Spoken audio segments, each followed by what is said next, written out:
네, 안녕하세요. 팬더입니다. 자, 여러분들이 사실적인 렌더링을 하실 때 이렇게 모서리에다가 챔퍼 모디파이어를 적용을 해서 이렇게 얇게 레디우스 값을 주시죠. 이런 경우에는 뭐 챔퍼 모디파이어 사용하셔도 되지만 굉장히 번거롭고 효율성이 떨어지기 때문에 이러한 것들 굉장히 얇게 들어간 경우에는 코로나 라운드 엣지 텍스처를 사용해서 간단하게 표현해 주실 수 있어요. 자, UI 데리고 와서 베이스 범프에다가 연결을 시키시면 됩니다. 자, 그러면 여기에 옵션 기본 레디우스 1mm 정도의 챔퍼가 적용된 것과 굉장히 비슷한 느낌이 들도록 렌더링이 되게 됩니다. 자, 그럼 이렇게 하이라이트가 딱 맺히면서 굉장히 좀 더 사실적이죠. 자, 문제는 뭐냐면 자, 이 라운드 엣지 텍스처는요, 페이크예요, 페이크. 그렇기 때문에 실제로 챔퍼 모디파이어처럼 모델링이 변경되는 게 아니라서 이 레디우스 값을 뭐 조금 크게 넣어봅시다. 크게 넣으시면 자, 요 끝에서 보시면 실제로 이렇게 라운드 처리가 아니라 그냥 렌더링에서만 간단하게 처리하는 거기 때문에 이런 데가 좀 문제가 발생을 하게 되죠. 따라서 이 라운드 엣지 텍스처는요, 필렛 레디우스 값이 굉장히 큰 거에는 좀 적용하지 않는 것을 좀 추천을 드리고요. 자, 그 다음에 또 하나 주의하실 점이 있어요. 기본적으로 코로나의 피지컬 머티리얼의 범프 값은 1입니다. 그래서 이걸 웬만하면은 건드리지 않으시는 게 좋은데요. 자, 요걸 한번 더 세게 한번 올려볼게요. 자, 라운딩이 아니라 그냥 챔퍼 목각기가 된 그런 느낌으로 이제 여기 각이 딱 져 있죠. 이런 식으로 렌더링이 된다라는 거예요. 그래서 자, 요 범프 값은 고정하고 쓰시는 게 맞다라고 좀 말씀을 드리고요. 자, 그 다음에 하나 제가 그런 이야기 했을 거예요. 무조건 범프맵 적용하기 전에는 코로나 범프 컨버터를 적용을 해라 라는 이야기를 좀 했었을 거예요. 자, 지금은 기존에 범프맵이 없는 아이지만 자, 요런 아이가 범프맵으로 적용이 된다라고 한번 볼게요. 코로나 범프 컨버터를 적용하지 않고 그냥 베이스 범프에다 넣으시게 되면 자, 이렇게 되는데요. 문제가 있어요. 지금 자세히 보시면 요 안쪽에서 흰색이 보이죠. 볼록 여기가 올라와야 되는데 그런 표현이 안 돼 있습니다. 자, 요 맵을 어떻게 만들었냐. 자, 요렇게 이네이블 컬러맵 해서 이런 식으로 커브를 꺾어서 이런 식으로 만들었는데요. 이걸 껐다 켰다 한번 해볼게요.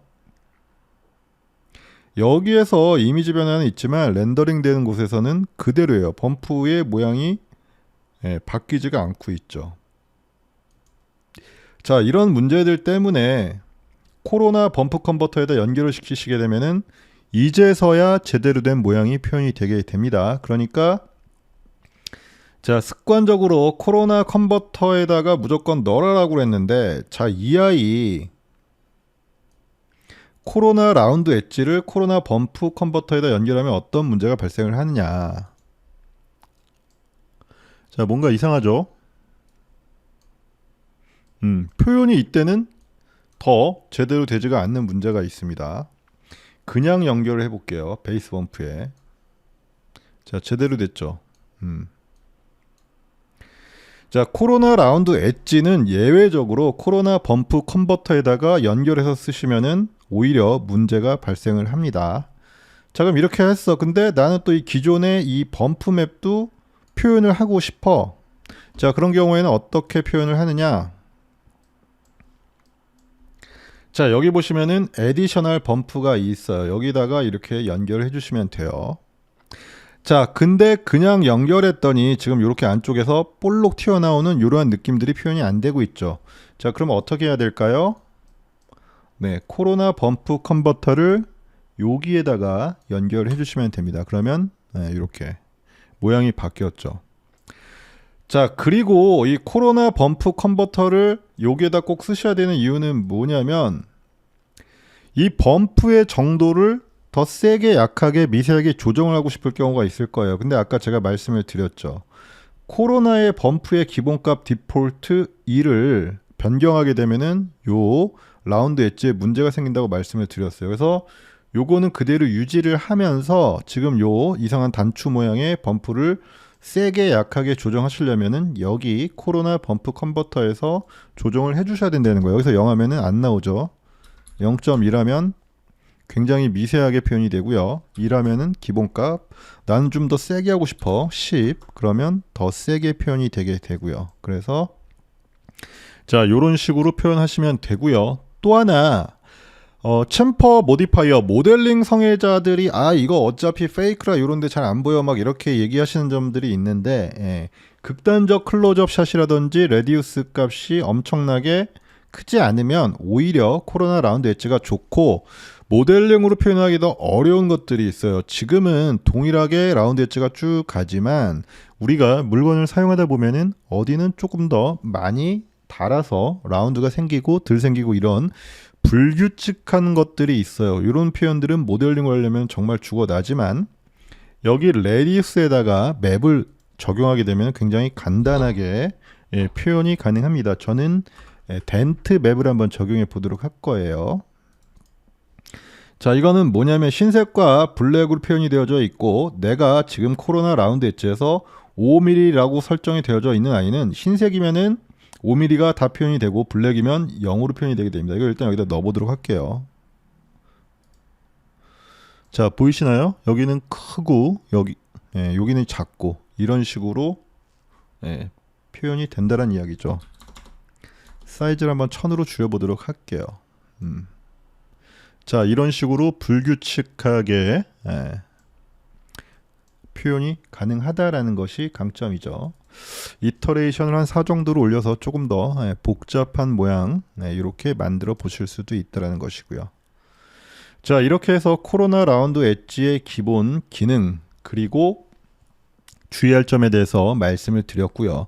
자, 또 하나가 있어요. 여기 밑에 보시게 되면은 자, 이런 코로나 라운드 엣지를 어느 오브젝트에 어느 정도까지 영향을 줄 것이냐라는 것인데요. 자, 일단은 이 아이를 그대로 카피를 하시고요. 살짝 겹치도록 움직여 보도록 할게요. 자, 보시면 여기가 이렇게 겹쳐져 있는 상황이죠. 자, 이 상태에서 IPR 구동해 보도록 하겠습니다. 자, 굉장히 정신이 사납기 때문에 레디우스와 에디셔널 범프는 일단은 치우도록 하겠습니다. 자, 요렇게 같은 재질의 오브젝트가 이렇게 겹쳐만 있는데도 여기에도 마찬가지로 라운드 효과가 발생을 하죠. 기본값에서는. 근데 여기서는 나 여기는 굳이 넣고 싶지 않아. 배제하고 싶어. 그런 경우가 있어요. 그러면 same object only 하시면 하나의 오브젝트 내에서만 이렇게 적용이 되게 되고요. 자, 그리고 material only 하시면은 요 머티리얼이 적용되네 다 되고요.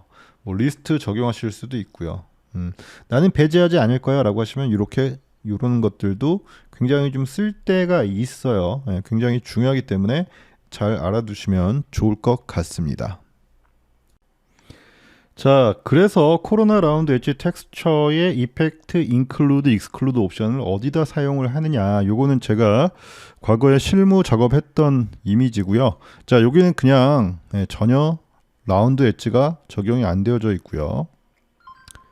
우측은 이렇게 라운드 엣지를 적용을 한 거예요.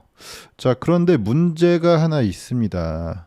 뭐냐면 자, 여기 확대 보시면 요 서랍의 이 앞판이라고 하죠. 앞판이 요 바디랑 떨어져 있는데 여기에도 지금 뭔가 이상하게 라운드 엣지가 생겼어요. 여기는 생기면 안 돼요. 이렇게 지금 분리되어져서 앞에 그냥 살짝 떨어져 있는 아이인데 이렇게 생겨버렸다는 이야기죠. 그래서 그런 경우에는 이 오브젝트에만 생기고 이 오브젝트별로 생기는 이 옵션을 활성화를 해야 됩니다. 그러면 어떤 변화가 있냐?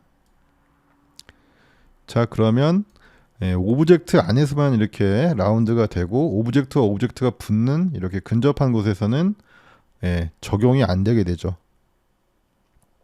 그래서 비교를 해보시면 자, 이건 잘못된 거.